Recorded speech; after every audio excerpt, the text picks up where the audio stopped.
नमस्कार, मैं हूं गौतम पाल और आप देख रहे हैं Pratyusha nursery and seeds technique of germination. आज आपके सामने जो सीड्स हम लाए हैं वो है चाइना पॉम। चाइना पॉम का जर्मिनेशन कैसे किया जाता है और बेस्ट जर्मिनेशन कैसे आता है, ये जानने से पहले हम लोग पहले सीड को पहचानेंगे।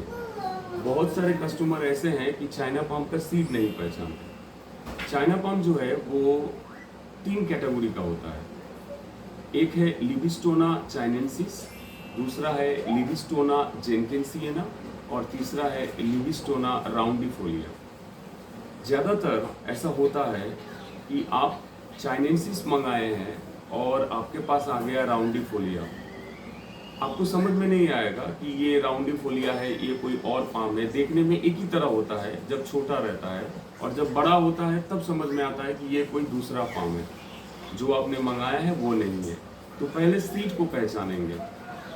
ये चाइनेंसिस जो है ये भारत में सभी जगह मिलता है। इसको टेबल पाम भी कहा जाता है, फाउंटेन पाम भी कहा जाता है चाइनेंसिस को। चाइनेंसिस देखने में थोड़ा लंबा होता है। ये है चाइनेंसिस का सीड जो आपके सामने है। ये लंबा होगा, आप देख सकते हैं, बीच में फूला रहेगा और दोनों साइड लंबा होगा। तो ये है चाइनेंसिस का सीड। ये भारत में सभी जगह मिलता है चाइनेंसिस, और इसको टेबल पाम भी कहा जाता है, इसको फाउंटेन पाम भी कहा जाता है। फाउंटेन पाम इसीलिए कहा जाता है क्योंकि ये जब बड़ा होता है प्लांट तो इसके जो पत्ते के जो धार हैं वो झूल जाते हैं, एक फाउंटेन के जैसा लगता है, इसीलिए इसको फाउंटेन पाम कहा जाता है। अक्सर देखा गया है कि बाहर भारत के कुछ दूसरे हिस्सों में ये जो राउंडिफोलिया है वो राउंडिफोलिया में तो लिबिस्टोना राउंडिफोलिया को टेबल पाम कहते हैं, लेकिन ये सही नहीं है। राउंडिफोलिया को टेबल पाम नहीं कहा जाता है। राउंडिफोलिया जो है वो आसामिया पाम है, और ये जब छोटा रहता है तो ये देखने में खूबसूरत रहता है। जब बड़ा होता है तब इसके पत्ते अलग आकार लेते हैं।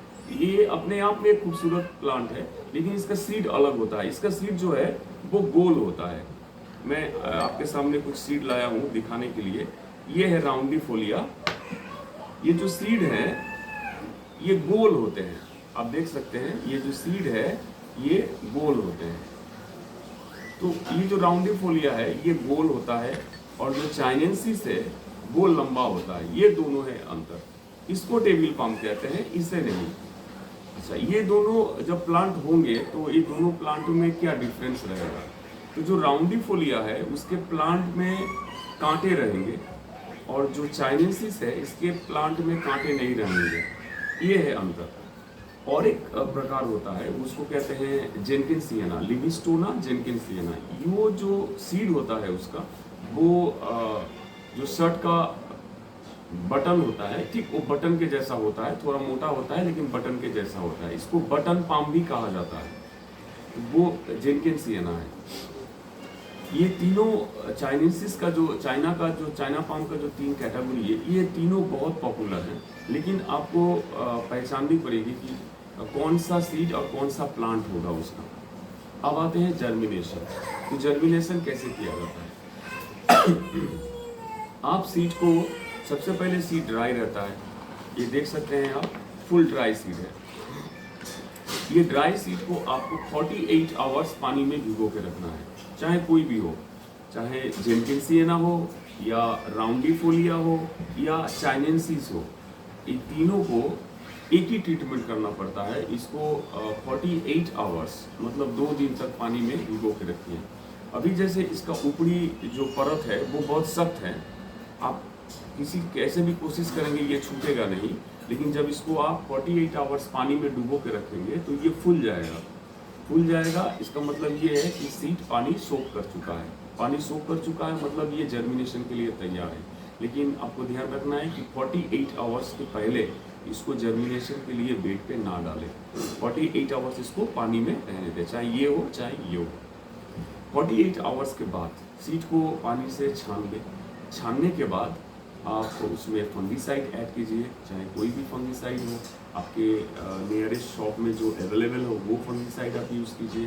फंगीसाइड अच्छी तरह से उसमें मिक्स कर लीजिए सीड के ऊपर। मिक्स करने के बाद आप बेड प्रिपेयर कीजिए। आप डायरेक्टली पॉली बैग में लगा सकते हैं, जैसे कि हमने दिखाया है कि ये डायरेक्ट मिट्टी है और मिट्टी के पॉली बैग में ये लगाया गया है, तो आप डायरेक्ट मिट्टी में लगा सकते हैं। अगर आप डायरेक्ट पॉली बैग में लगाते हैं तो बस आपके सैंड की ज़रूरत नहीं है, आप इसमें गार्डन सॉइल यूज़ कीजिए। वर्मी कंपोस्ट हो तो बेस्ट, अगर ना हो तो कोई ज़रूरत नहीं है, कोई फर्टिलाइज़र यूज़ ना कीजिए। जो केमिकल फर्टिलाइज़र होता है जर्मिनेशन के टाइम में कभी मत यूज़ कीजिए उसे। केमिकल फर्टिलाइज़र 6 मंथ के बाद यूज़ करना चाहिए, ये हमेशा ध्यान रखिए।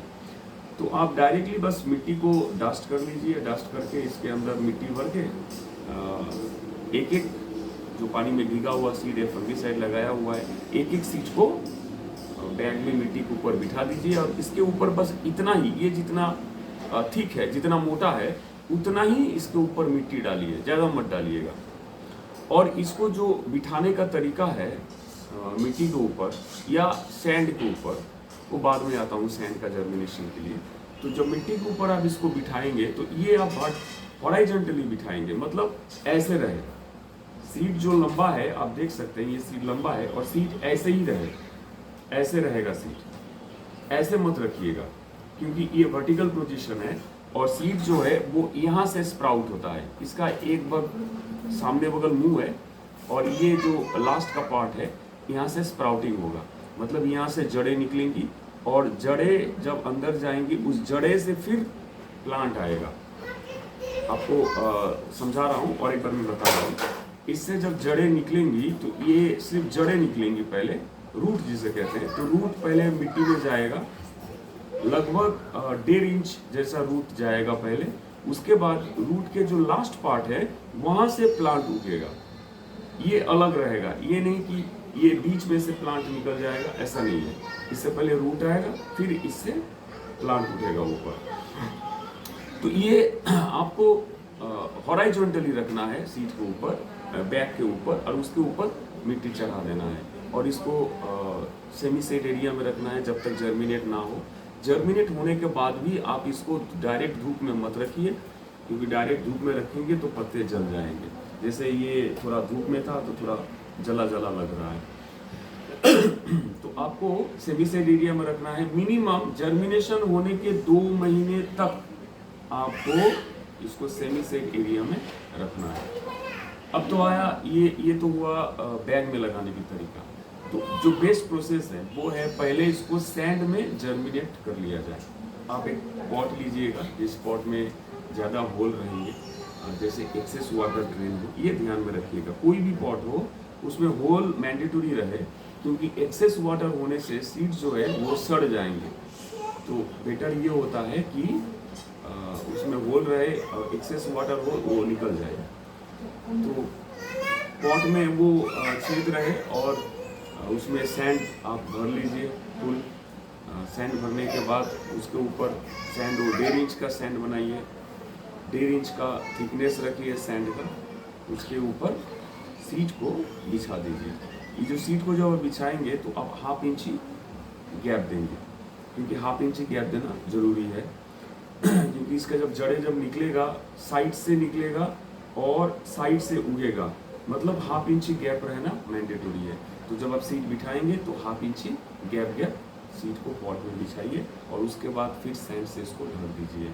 एक्सेस वाटर ना करें, क्योंकि एक्सेस वाटर करने से अक्सर होता है कि सीट सड़ जाता है।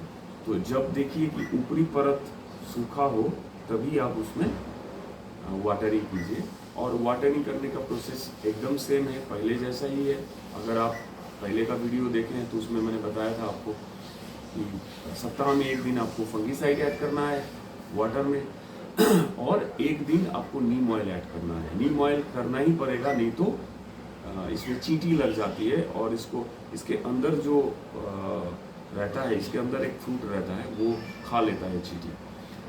तो इसके लिए नीम ऑयल का यूज़ करना बहुत ज़रूरी होता है। तो नीम ऑयल यूज़ कीजिए और फंगिसाइड 1 दिन यूज़ कीजिए और बाकी का दिन आप रेगुलर वाटरिंग कीजिए।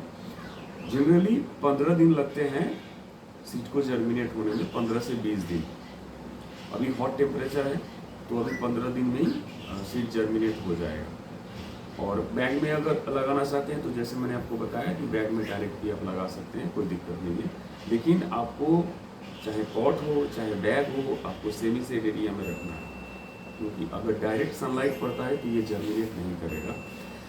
अगर आपके पास पॉली हाउस है या आपके पास अगर ग्रीन नेट हाउस है तो आप उसमें भी रख सकते हैं, ढकने की ज़रूरत नहीं है। लेकिन अगर आप खुली आसमान के नीचे कर रहे हैं, किसी पेड़ के नीचे अगर रख रहे हैं, तो इसके ऊपर ढक देना ज़रूरी है, क्योंकि एक मिनिमम टेम्परेचर इसमें बना रहे, जैसे जर्मिनेट होने में इसको ताकत मिले। और ऐसी जगह पे रखिए जहाँ डायरेक्ट सनलाइट ना हो, और जर्मिनेट होने के 2 महीने तक इसको सेमी सेड एरिया में ही रखें। अगर आप पॉट में कर रहे हैं तो जर्मिनेट होने के 2 महीने बाद आप उसको शिफ्ट करें, बैग में शिफ्ट करें 2 महीने के बाद। ऐसा नहीं हुआ कि जर्मिनेट हो गया और बैग में शिफ्ट कर दिए, ऐसा मत कीजिएगा।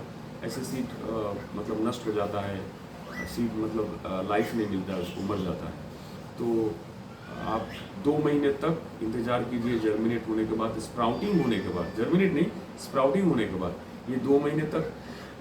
ये जैसे 1.5 महीना हुआ है इसका, तो 1.5 महीना में इसका स्प्राउटिंग आ गया है, अच्छा आया है।